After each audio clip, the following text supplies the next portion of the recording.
Hey guys, this is Northville Tech.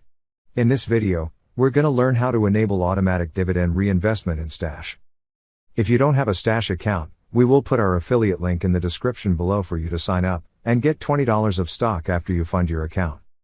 However, if you already have an account, just open the website, then click Login. Now, log in with your email and password.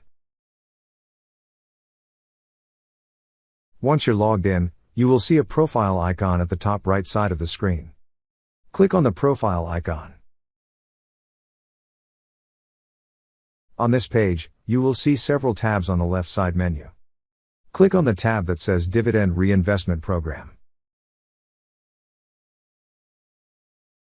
Now here, under Personal Portfolio, you will see Automatically Reinvest Dividends. Beside it is a toggle switch. Toggle to on.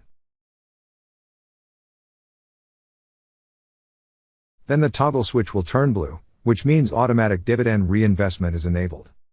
That's how you enable automatic dividend reinvestment in Stash. Thank you so much guys for watching, and if you have not yet subscribed to our YouTube channel, please subscribe to our YouTube channel as we create tech videos related to financial apps almost every day. Also check out our website northvilletech.com for great tech articles, and our recommended resources in the description below for various sign-up bonuses.